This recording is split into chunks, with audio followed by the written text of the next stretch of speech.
What's up? What's up? All right. So, in this video of Lord's Mobile, I wanted to just talk to you guys briefly about Darknests. So, this guy, this rally captain, is also our leader of our guild, Dozenbeer. And our guild, if I haven't mentioned it, we broke off from the original guild. Uh, who is the leader? Let me just go and check who that was. I forget their name. T2S, and we were a different T2S, and then we ended up breaking off and becoming our own guild because we had some falling out, I guess, with the main guild there.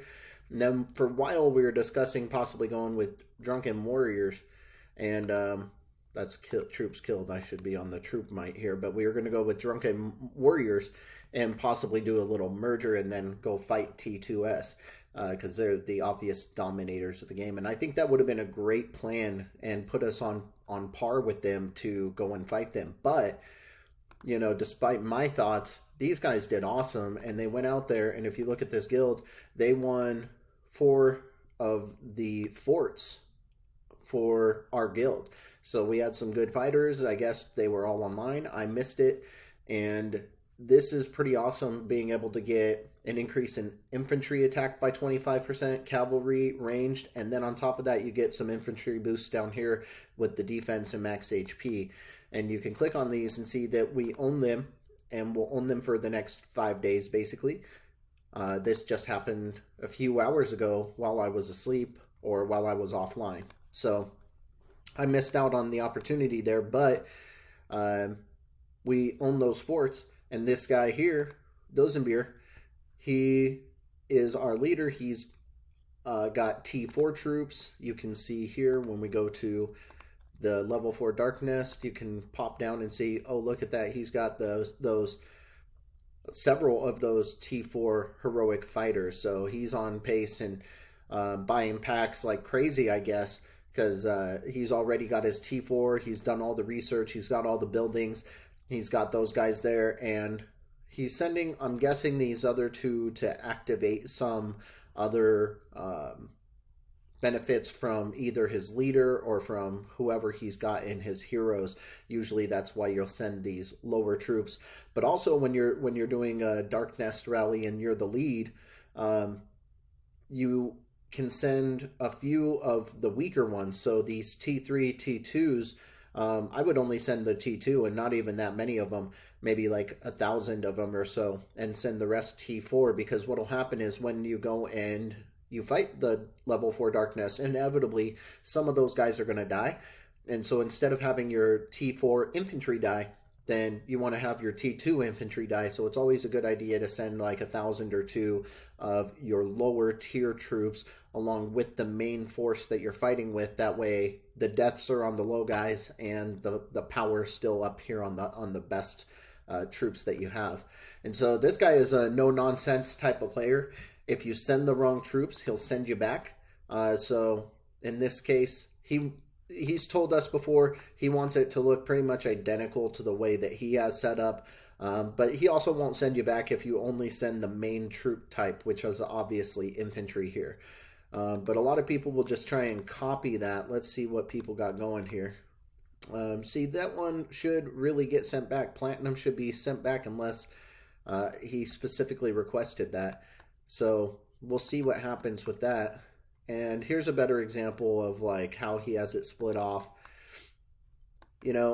Let's go ahead and take a look at this particular Darknest,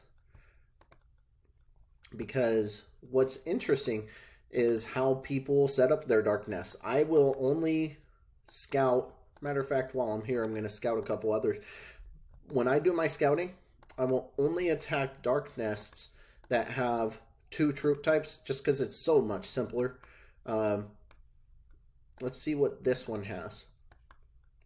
Okay, so this one has all 3 of the main troop types. I don't count the siege as a troop type, but this one does have all the main ones. So they have a lot of infantry, range, and cavalry. If I was sending troops, it would definitely be the infantry, and I would send only infantry in this type of rally. And the reason for that is if I send a whole bunch of cavalry, they're going to get beat to death by these range. Remember, range beat cavalry, cavalry beat infantry, and infantry beat range. So since the cavalry are the least in this equation, then I would send infantry, because obviously the most of our troops are in the range enemy category.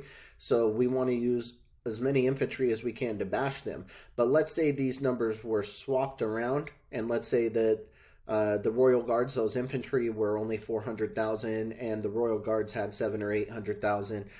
In that case, I might reconsider my strategy and do all range to match the range and to defeat the next strongest troop type and minimize my damage from the minimum troop type. So everybody does it a little bit different. In this case, I'm only going to send him my infantry because that's the majority of what's going on here, and that's what I believe we should be sending. He can carry up to 2.3 million troops. He's done some research or taken a pill to boost up. And whenever I say pop a pill, I'm talking this category. You can go in here and you can raise your army attack if you're taking the lead, which he is. In my case, I'm not, so that wouldn't do us any good. But max army size, you can boost it up by 20 or 50%. So either he's done research or he's taken a pill like that, popped a pill, and increased his army size.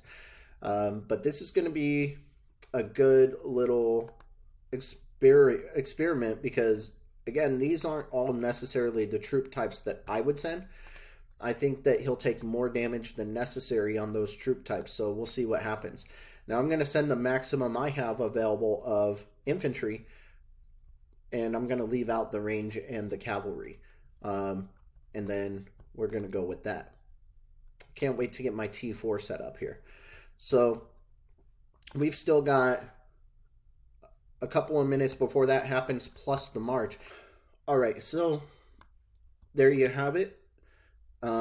We did win that Darknest rally, and if you go and look at the battle report, it tells you out of the T4 heroic fighter and cannoneers, those guys had 0 losses. So that's really strong. All of the losses came in either T2, lost all of the T2s altogether. And then T3, you lost most. The enemy didn't reach the siege, but they did reach the cavalry and the Royal Guards. So those are your infantry and your cavalry.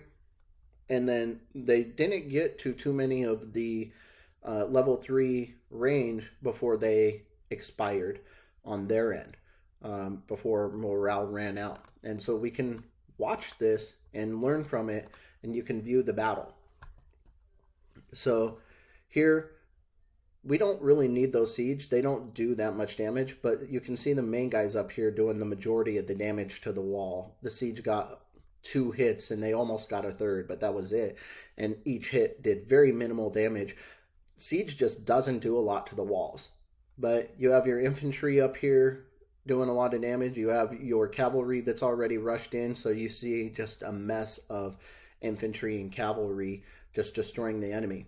Now, we're at 56%, they're at 33%, so that's not a super strong win. Normally you want to stay up in the 70, 80, 90%, but for this level, for us to be battling Darknest level 4, it's pretty strong. You know, I didn't think we were necessarily ready for level 4s, but Dozenbeer knows what he's doing with most of his attacks. I do trust him. When other people run nests, I don't always join theirs, simply for the fact of, even though you don't lose many soldiers, you still lose some if you're running the Darknest the wrong way. If you remember, if you look at this, so here we go. Infantry beats range, beats cavalry, beats infantry, all of which beat siege, all of which beat the wall. That's just a little touch on Darknest rallies, and if you have any questions, hit me up in the comments. But definitely we'll go through these in more detail. I'm going to do lots of Darknest rally videos, especially as I get my battle hall up. Right now it's only level 3. I'm building up my embassy to get up higher because you need that higher in order to get my battle hall higher, but I've already purchased a whole bunch of these war tomes. That way I can level this guy up as high as I can. Right now I'm on level 13 and I only get 350,000 coalition troops. That's just not enough to do some of the battles that I want to do. So I've got my other, what was that called? That was called a embassy.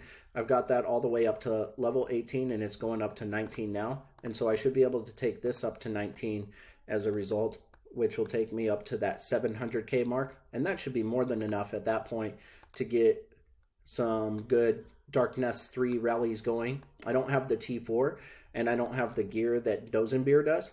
So I'm not quite ready to do Darknest level 3s in this particular castle. I will pop over to my main though, and I'll do some Darknest rallies level 5, and we'll see what we can knock out there. Because I can definitely do 4s in that game, no sweat. Pretty much defeat every single troop that the Darknest has.